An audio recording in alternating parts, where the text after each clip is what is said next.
Worldwide fam, it's your man Omar S once again for the West Coast Wave on Library and for YouTube. I know it's been a moment. But I'm back now, so it's gonna be all right, my friends. I've been seeing a lot of crazy news. Definitely, we're living in a clown world right now. I hope that these readings for you, to your reader, bring you some sense of hope, some sense of humor, as this one has done for me. This is per the LA Times. It's 4:38 p.m.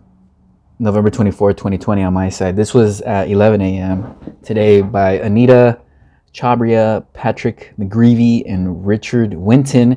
Scams led California to send COVID jobless benefits to Scott Peterson, death row inmates. Sacramento.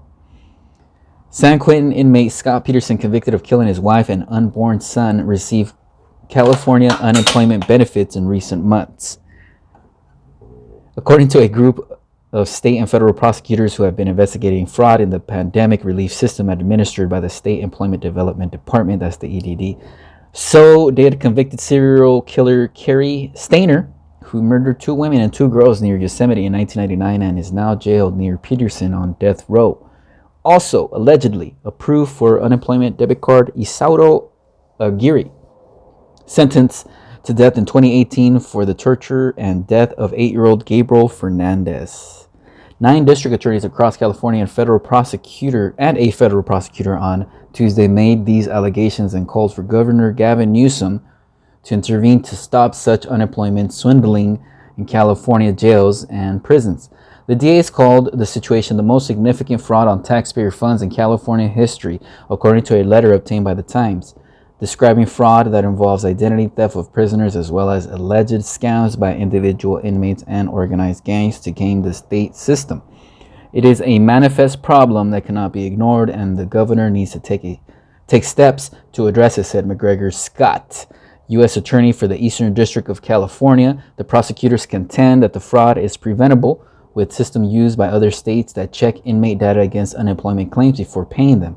They asked Newsom to step in to turn off the spigot of payments to incarcerated people, contending that the EDD's response to their investigations has been slow to non-existent, according to Sacramento County District Attorney Anne Marie Schubert, who helped form and lead a task force on the issue.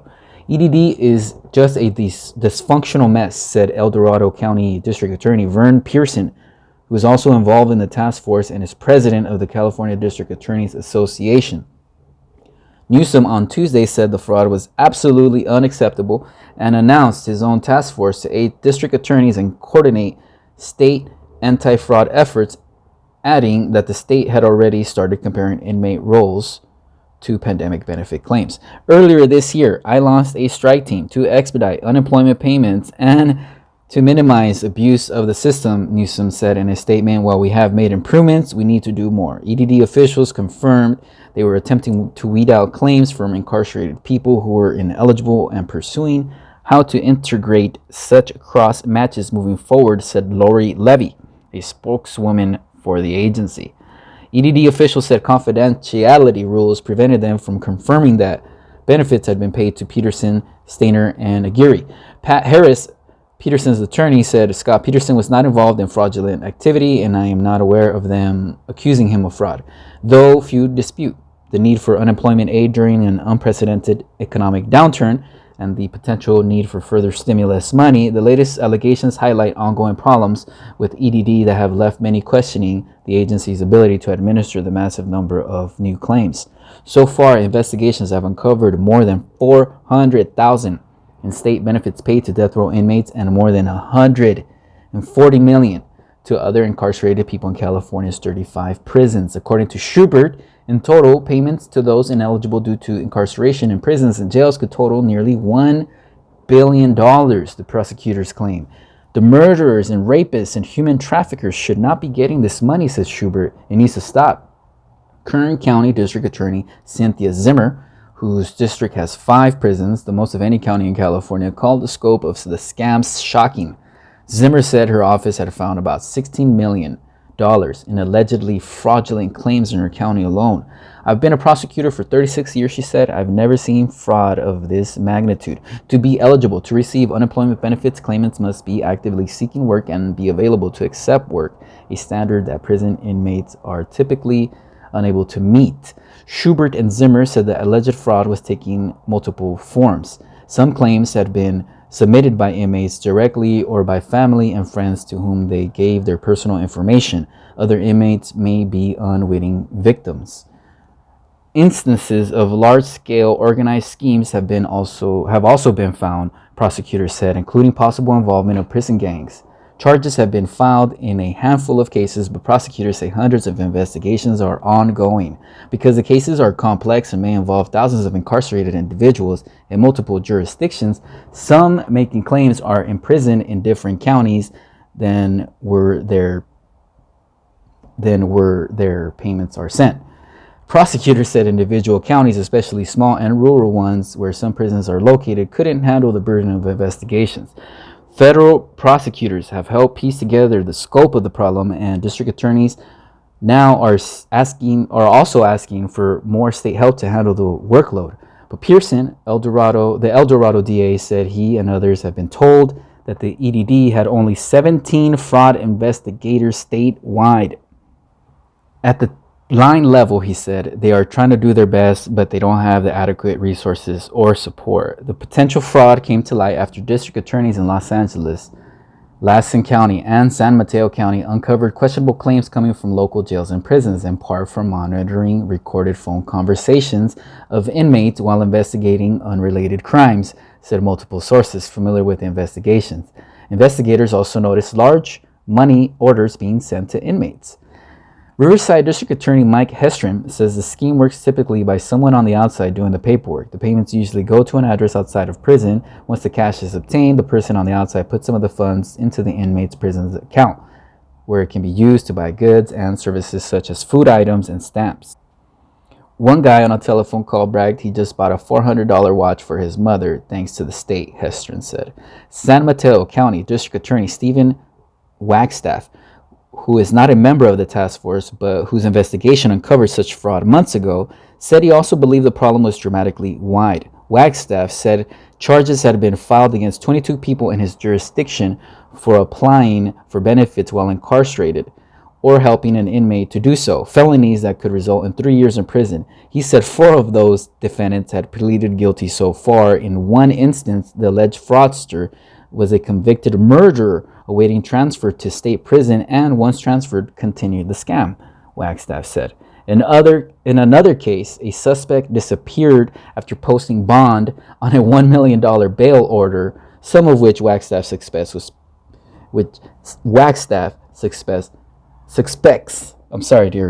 paid with EDD funds, he said. I'm going to do that one more time because I totally butchered that. In another case, a suspect disappeared after posting bond on a $1 million bail order, some of which Wagstaff suspects was paid with EDD funds, he said. It's such an easy scam to do, said Wagstaff. It spreads like wildfire among the inmates. Scott, the federal prosecutor, said unemployment fraud in prisons was a national problem and that 10 assistant U.S. attorneys have been hired in recent months specifically to investigate it, including one in California. In August, Pennsylvania U.S. Attorney Scott W. Brady and Pennsylvania Attorney General Josh Shapiro charged 33 people, including inmates at 8 state and county jails and prisons in western Pennsylvania and their accomplices, with illegally obtaining Corona aid, relief, and economic security, in parentheses, CARES Act unemployment benefits. In California, Scott worked with district attorneys to file a subpoena on behalf of the U.S. Department of Labor to compel the California Department of Corrections and Rehabilitation to give them a list of all incarcerated people. The Department of Labor compared that list with unemployment insurance data from March to August, according to the letter, and found that more than 35,000 inmates had filed claims and more than 20,000 have been paid. One unidentified inmate was paid more than $48,000. You see what I'm saying? It's a clown world, dear reader. Hilarious. It's not really that hilarious because we're getting taxed for this, but maybe we're in the wrong business, dear reader. maybe we're in the wrong business. Anyways, moving forward, the data showed that 133 California death row inmates had 158 claims in their names, with one receiving more than $19,000 so far, according to the letter to the governor. Schubert says prosecutors are asking state authorities to ensure the Department of Corrections and Rehabilitation, which has been helping with the investigations, regularly shares identifying data such as social security numbers with EDD to help weed out fraudulent claims, a system used by 35 other states, she said. 28 states also share that data at the county jail level, according to the letter. CDCR spokeswoman Dana Simas said the department has worked with the Employment Development Department, the U.S. Department of Labor, and the local district attorneys to stop illegal activities inside state prisons. We will continue to partner with the local district attorneys to provide whatever resources and information are needed to investigate and prosecute this latest development.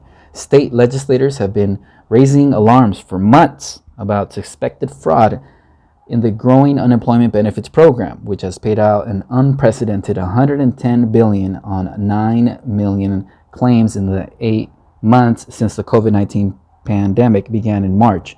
Just last month, the State Employment Development Department said that 350,000 of the debit cards it issued containing benefits had been frozen because of suspicious activity, including cases where dozens of claims were filed using a single address. The agency has a backlog of about 580,000 claims that it has not paid because they are stuck in processing. Ooh, that's a whole lot of claims. The ineptitude at EDD knows no bounds, said Assemblywoman Cotty Petrie Norris, a Democrat out of Laguna Beach, chairwoman of the Assembly Accountability and Administrative Review Committee. This latest report of widespread EDD fraud by inmates is particularly outrageous because it is a very simple problem to solve. But as claimants languish and the pandemic continues to wreak havoc with the economy, prosecutors say they were frustrated that little had changed. Really, at this point, stopping the bleed is the most important thing because the fraud is continuing, said Fresno County District Attorney Lisa Smitkamp, who has found about 860 questionable claims from inmates at Pleasant Valley State Prison, accounting to about $3.6 million in funds. These are just random cash cards they are sending out, and they are being completely irresponsible with taxpayer money. Again, this is per the LA Times. Anita Chabria is a person who covers California state politics and policy for the LA Times and is based in Sacramento. Before joining the Times, she worked for the Sacramento Bee as a member of its statewide investigative team and previously covered criminal justice and City Hall. Patrick McGreevy is a reporter covering California state government and politics in the Sacramento Bureau. He previously worked in the Los Angeles City Hall Bureau for the Times. He is a native of San Diego and graduate of San Jose State University.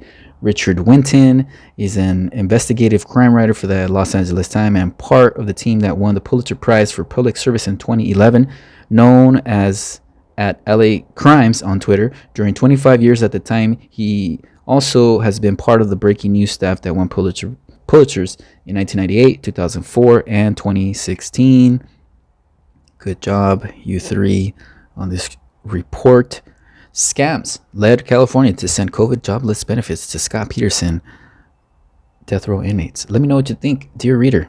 Comment section below. Thank you again for tuning in. More on the way for show.